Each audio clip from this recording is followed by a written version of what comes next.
Estamos ahora con León Trachtenberg. León es, bueno, es un personaje muy conocido, es un personaje muy querido y es una de las personas que más sabe sobre el tema de educación porque no solamente lo aborda desde el punto de vista teórico, sino también desde el punto de vista práctico. Y qué mejor que hablar con León en estos tiempos en los que todos estamos incursionando de alguna manera en la educación a distancia, vía internet, vía Zoom, en fin, vía diferentes plataformas. ¿Cómo estás, León? Gracias por aceptar esta entrevista. Hola, ¿qué tal? Bueno, aquí estamos, con todo gusto. Bueno, primero, cómo te afecta a ti y qué piensas sobre esta nueva forma de educación que se está dando a distancia? Bueno, la verdad es que estoy trabajando más que antes, porque a pesar de que hay digamos, una concepción quizás de que el trabajo desde la casa nos ahorra tiempo, digamos, para trasladarnos a la oficina, en mi caso al colegio, y que de alguna manera nos permite tener la comodidad de organizar nuestros tiempos. En la práctica, ingresar a este mundo implica realmente para mí trabajar casi el doble de horas al día y una serie de detalles de organización del hogar Yo y hay que quería, adaptarse. yo quería justo entrar a algunos temas de educación a propósito de esto, ¿no? Porque se ha dicho mucho sobre qué cosa es lo que tendría que pasar. Primero se ha dicho que la enseñanza vía internet no es tan efectiva, es como si este año no valiera. Por un lado, por otro lado están diciendo que el año en realidad se ha perdido. Hay otros que dicen no, todo lo contrario, que los alumnos deberían pasar automáticamente de año para que no se pierda este año. Y todo esto en medio de la discusión, como tú mismo lo mencionaste, si tiene o no tiene valor este tipo de educación. ¿Qué piensas tú al respecto? Lo que pasa es que hay gente que no entiende de que si uno se entrena para jugar fútbol no pueden esperar que toque violín. Es decir, todo el mundo se preparó, y se preparó, diría yo, por décadas, pero sin duda alguna para este año escolar se ha preparado en el mes de febrero y marzo para un año escolar presencial. Los colegios ya desde noviembre del año pasado tenían su plan de trabajo, contratación de maestros, equipos, preparación de programas, materiales para el año 2020. Empieza la capacitación en febrero, en marzo, empiezan a venir los alumnos al colegio, en los colegios privados. La escuela pública siente que ya está en condiciones de empezar y de pronto, de la noche a la mañana, a mitad de marzo, te dicen no hay clases y de un momento a otro te dicen que tienes que mudarte, migrar al mundo virtual. Y obviamente eso implica pues una curva de aprendizajes de parte de los alumnos, los profesores, de parte de la comunidad toda, ¿no es cierto? Los padres tienen que entender qué es esto, cómo funciona, y hay toda una curva de aprendizaje. Yo creo que la metáfora que se usan los economistas para hablar de la meseta del coronavirus es aplicable aquí también a la meseta del aprendizaje de educación a distancia, es decir, uno empieza de a poquito aprendiendo, ensayando, corrigiendo, equivocándose, ajustando los vínculos profesores, alumnos, los debates entre padres y colegio y demás, hasta que finalmente se va decantando un modelo, una fórmula que es comprensible para todos. Y finalmente yo diría que este es el momento en el que estamos más o menos en la meseta, en la que ya uno puede tener una cierta estabilidad. En el interín ha habido pues un proceso de aprendizaje, pero lo que hay que entender es que este es un aprendizaje forzoso, inesperado, sorpresivo, pero que va a tener una rentabilidad para toda la vida, porque en el futuro, tanto los escolares como los universitarios como los adultos, 80% o más de su aprendizaje va a ser por vías virtuales. Es decir, ya la idea de que uno estudia en el centro de estudios físicamente se va a ir extinguiendo, y lo que va a ir ocupando más y más espacio es la educación virtual, el aprendizaje a distancia, no solo eso, el trabajo a distancia, el delivery como una fórmula de proveer servicios a distancia y demás, Y todo esto, obviamente, no solamente delivery con seres humanos, también con robots, con drones, con todo tipo de máquinas automáticas. Y todo esto va a transformar nuestras vidas. Y entonces, ahora que los niños y jóvenes están entrando a este mundo, a pesar de que lo sienten como una pérdida en relación a su habitual comodidad de ir al colegio, va a terminar siendo una ganancia respecto a cómo navegar en el mundo virtual que va a dominar todos nuestros quehaceres en el futuro, porque ya no hay marcha atrás. Es decir, yo dudo que todas las empresas que se han reorganizado para ofrecer delivery y para hacer teletrabajo, ni bien termine la cuarentena, desistan de todo lo que han hecho para regresar a la fórmula anterior. Eso es simplemente difícil de entender. Entonces, hay que verlo como una crisis de crecimiento. Y todos aquellos que dicen de que este año escolar es una pérdida, eso es un año donde no han aprendido nada, en realidad, no solamente le están faltando el respeto a profesores y alumnos que han hecho un esfuerzo enorme por mantener ese vínculo con las instituciones educativas para que el aprendizaje no se detenga, digamos, y continúe, sino para adaptarse, adecuarse, adquirir nuevos recursos, nuevas estrategias, nuevas tecnologías, nuevas formas de aprender, etcétera. Entonces no solamente se está perdiendo de vista que hay un aprendizaje efectivo enorme que está ocurriendo, sino además se está perdiendo de vista el hecho de que el verdadero aprendizaje no es calculable en el número de horas de clases virtuales versus las presenciales, sino en esta nueva modalidad de entender lo que es el aprendizaje y sentirse cómodos con él.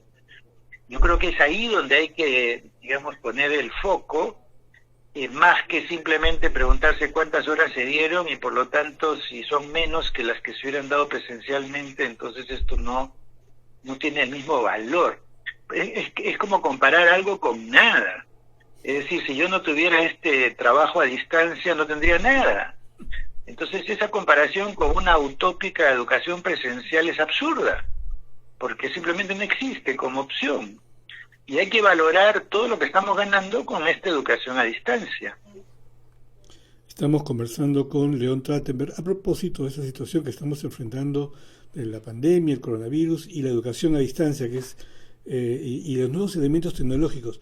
Ahora, se sabe en educación que efectivamente lo que llamamos educación está fundamentado en tres pilares, vamos a decir, ¿no? La sociedad, la familia y la escuela. Pero esta educación a distancia, esta educación virtual, ha hecho que cambien mucho las reglas de juego. Quiero decir, la escuela que cumplía este papel de mantener físicamente al chico con las clases presenciales, con la evaluación permanente del profesor, etcétera, ahora está un poco compartida con la casa, con los padres, y demanda de ellos además una responsabilidad particular para que el chico esté atento a la clase, rinda y cumpla con todo lo que se propone. Serie de posibilidades de aprendizaje, de cultura de crianza que deberían valorar, y por otro lado están recibiendo un soporte bien importante porque los niños no pueden restringir su mundo a aquello que ocurre dentro de las cuatro paredes de su hogar. Los niños necesitan una ventana al mundo externo, necesitan ver qué pasa afuera, necesitan verse con otros adultos, con otra gente, con otros chicos. La pantalla en este momento es la ventana al mundo externo, un mundo además que tiene cosas lindas, a diferencia de lo que muchos sienten en su hogar, donde hay mucho estrés, hay mucha depresión, hay angustia, hay tensión, hay rutinas de tratos que se desgastan y demás. Entonces la pantalla está sirviendo como una especie de ventana hacia el exterior, hacia el futuro, hacia la alegría, hacia la esperanza, y eso tiene que ser valorado. Y por otro lado, yo le preguntaría a los padres de los niños, por ejemplo, de inicial, compara a tu hijo cuando en la semana va unido con lo que ocurre con ese niño el domingo. Cuando va al nido, el niño se levanta a cierta hora, se acomoda, se prepara para ir al nido. Una vez que va al nido, él interactúa de una manera relativamente estructurada con otros niños en ciertos espacios, con ciertas actividades, en ciertos tiempos. Hay momentos para jugar, hay momentos para estar en la clase, hay momentos para comer un refrigerio. Uno tiene una estructura, un orden, una organización, una rendición de cuentas a las maestras por las cosas que están haciendo, etcétera. Ahora compárenlo con un domingo, donde el niño y los padres seguramente no se levantan a la misma hora, por ahí son más relajados para las actividades que tienen que hacer, el niño no necesariamente tiene un orden del día, una rutina, ¿no? Que implique responsabilidades o que implique ciertos horarios y que cierto tipo de actividades. Bueno, ahora imagínense que todos los días de la semana fueran domingo, si es que no hubiera este vínculo con un nido o con un colegio. Este niño estaría totalmente desestructurado, sería un niño que viviría en un mundo desorganizado, caótico, sin límites, sin fronteras, sin organización, sin estructura.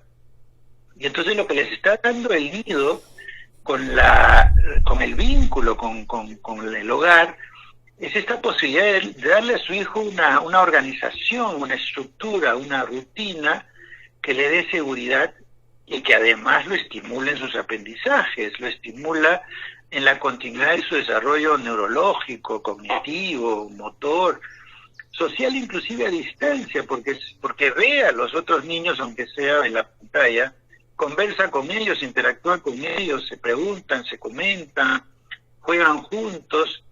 Todo eso no existiría si es que no hubiera este nido a distancia.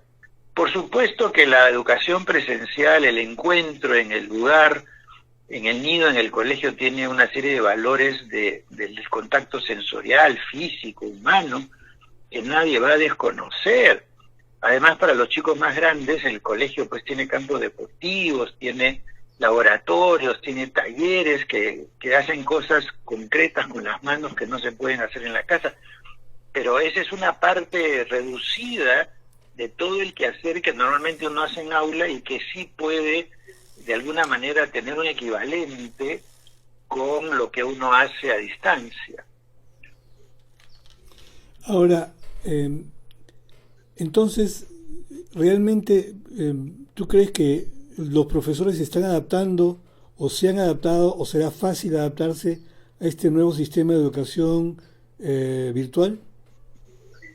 No, no va a ser fácil, pero de hecho lo están haciendo, o sea, están aprendiendo a marcha forzada, a usar plataformas, a usar herramientas, a usar tecnologías, a comparar las distintas plataformas de videoconferencia, los recursos que hay en la web de los distintos ministerios de educación que producen materiales, como el peruano, pero además está el chileno, está el colombiano, está el español, está el uruguayo, donde el argentino, donde uno puede encontrar un montón de recursos ya preparados, en la propia elaboración de recursos y videos que hacen los mismos profesores.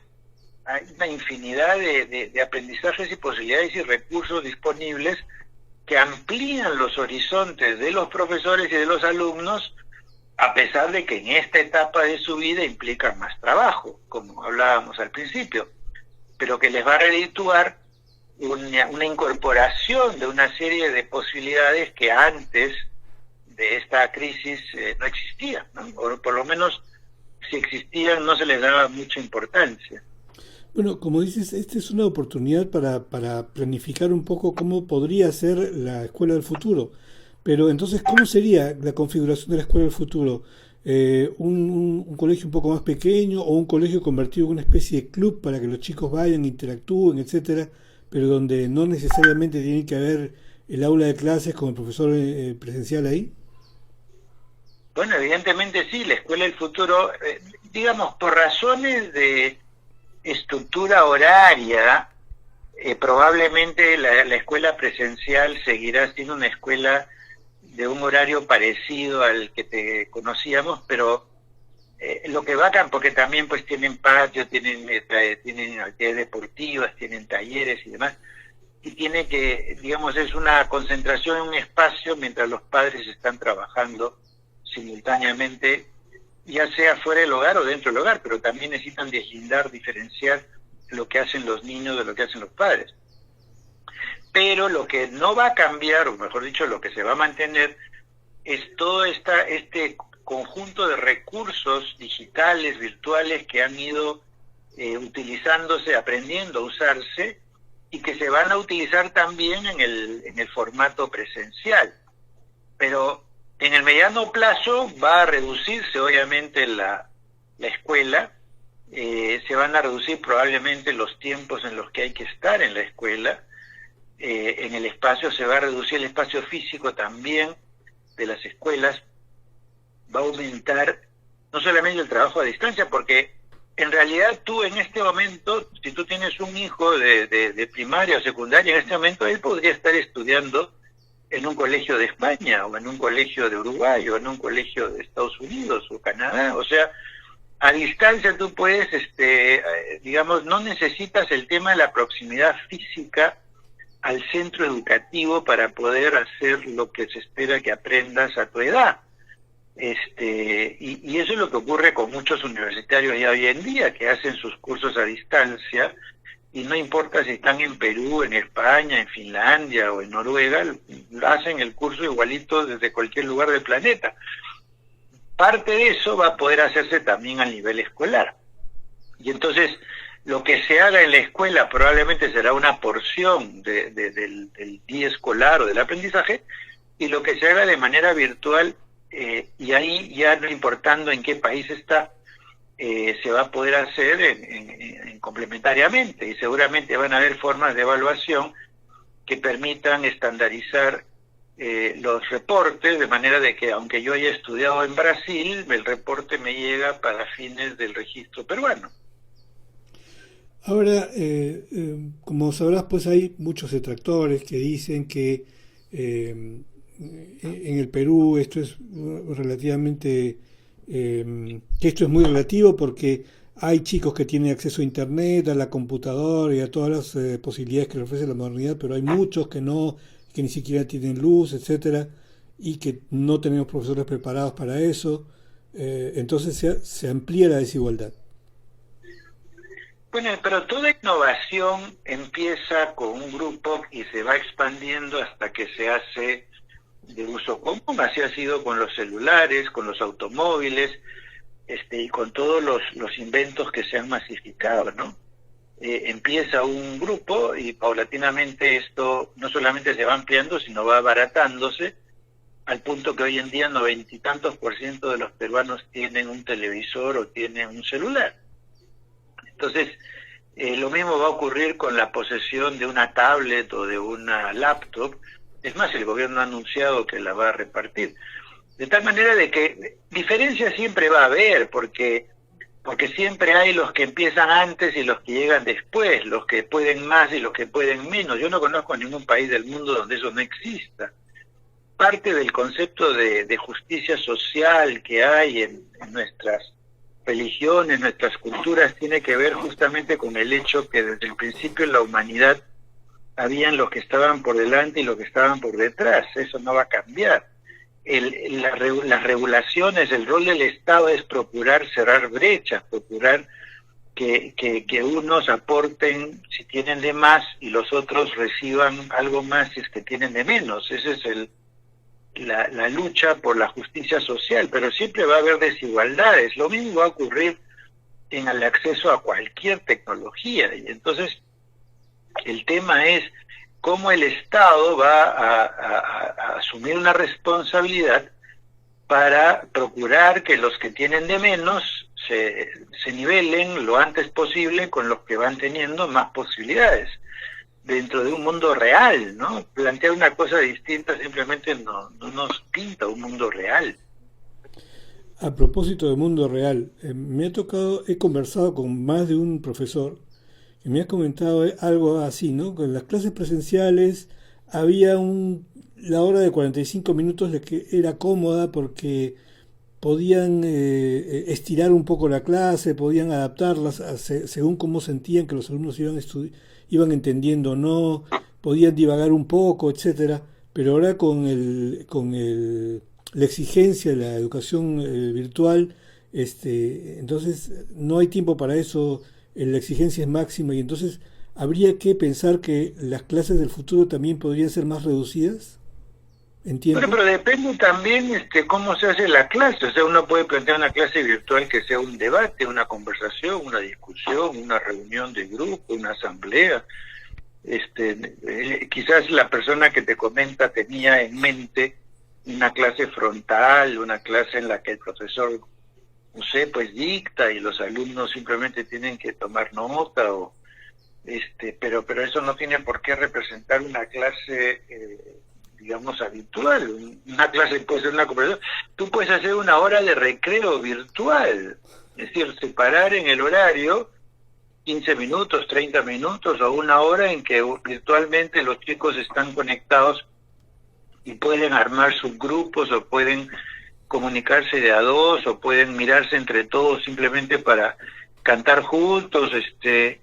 Tú puedes crear una hora de recreo a través del Zoom también. Dicho sea de paso, yo tengo eso en mis alumnos en primaria que tienen dentro de su jornada diaria pues una hora, un rato de recreo por Zoom. O sea, ya depende pues de dentro de poco vamos a tener pues hologramas que van a permitir que uno esté en contacto con el otro casi de manera presencial, a pesar de que no lo tiene realmente a la mano, ¿no? El mundo digital es así, el mundo de la realidad virtual es así, es decir, tiene ventajas y desventajas. El problema es cuando nosotros queremos que nuestra comodidad de lo que ya conocemos se mantenga sin incomodarnos, digamos, y junto con eso que se agreguen cosas nuevas, pero sin quitarnos lo que teníamos. Y lo que tenemos que entender es que cada paso adelante que uno da, uno tiene que renunciar a ciertas cosas porque va a adquirir otras. Así es la evolución humana, así es la vida, así es el paso de, digamos, los bebés que dejan de ser cargados por sus padres, que es una cosa tan cómoda, adquieren la habilidad de caminar por sí solos, adquieren la capacidad de hablar, de pedir, de preguntar, de comunicarse, ¿no es cierto? Entonces, claro, tienen que renunciar a ser bebés a los que todo el tiempo los padres los atienden, pero están ganando autonomía, independencia, capacidad motora, comunicación, y así va a ir ocurriendo a lo largo de todas las etapas de la vida, ¿no? Uno deja algunas cosas, pasa por una crisis y adquiere otras. Una de las cosas que ha afectado más a los padres de familia, independientemente del tema económico, es que había esta especie de costumbre de que el chico tenía que ir al colegio porque mejor dicho, los padres un poco encontraban que la escuela era el lugar donde se libraban de los chicos, ¿no es cierto? Porque ya la responsabilidad se la pasaban a ellos, sabían que dónde estaban y que estaban en un lugar seguro, pero por eso es que en el verano incluso se preocupaba mucho por las famosas vacaciones útiles, porque en realidad lo que en el fondo había era el deseo de que el chico no esté en la casa, ¿no es cierto? Porque molesta, porque exige, porque demanda tiempo, dedicación, etcétera, y eso tendrá que cambiar también. Eso va a tener que cambiar además porque el teletrabajo va a hacer que los padres estén más tiempo en casa y también los chicos. Y eso implica además otro tipo de organización familiar, otro tipo de rutina, otro tipo de gasto también, porque obviamente el consumo de computadoras, acceso a internet, teléfono, etcétera, va a aumentar. Los gastos de electricidad, de agua, es decir, todo lo que uno consumía normalmente en una oficina, uno lo va a tener que consumir en su casa a cuenta propia, ¿no es cierto? Entonces va a cambiar los hábitos de consumo, los hábitos del hogar, la organización, es todo una transformación. Por eso es que es una especie de disrupción en nuestra forma de vida. Y cuando la gente dice que el mundo después del coronavirus no va a ser igual al antes del coronavirus, es casi como cuando uno decía que el mundo después de la Revolución Francesa es distinto al de antes, o después de la Revolución Industrial es distinto que antes, o después de la invención de Internet o de la computadora es distinto al de antes. Efectivamente, va a haber un salto, una transformación. Lo que pasa es que como somos pasajeros de esa transformación, nos cuesta trabajo ver el antes y el después con la tranquilidad de quienes haciéndolo lo suficiente, van a poder adaptarse. El tema es también la interacción humana, ¿no es cierto? ¿Cómo será el tema de la interacción humana en una sociedad del futuro? Bueno, va a haber este mix, ¿no? Entre la presencial y la virtual, va a ser mayoritariamente digital, virtual. Se van a ir desarrollando, como te dije antes, toda forma de comunicación que va a hacer que cada vez el individuo virtual lo sintamos más presencial, por decirlo de alguna manera, ¿no? Y obviamente el contacto físico entre pares, entre familiares, entre amigos, entre conocidos, que no es sustituible. Por lo menos desde el principio de la humanidad ha sido una necesidad la de socializar y tener contacto sensorial con otros, ¿no? Yo no avisoro una humanidad en la que las personas no tengan un contacto social, digamos, más humano, por ponerle un nombre. Quizás la próxima generación sí tenga algo así, pero por lo pronto para la etapa que se viene, digamos, yo creo que eso va a seguir existiendo, pero van a cambiar las proporciones, los lugares, las formas, y también la expectativa de las personas de tener todo ese contacto físico, ¿no? Porque si buena parte de sus necesidades se satisface por medios virtuales, probablemente también la angustia por el contacto físico se va a focalizar más en las relaciones de amor, de familia, de una cierta intimidad física y cosas por el estilo, ¿no? Bueno, yo siempre menciono este famoso libro de Humberto Eco, Apocalípticos e Integrados, ¿no es cierto? Y es que, claro, cuando enfrentamos el futuro y la incertidumbre que nos plantea, siempre hay esta sensación de angustia, ¿no? De unos y de optimismo y de expectativa positiva de parte de otros. Entonces, tu mirada es más bien de los integrados más que de los apocalípticos.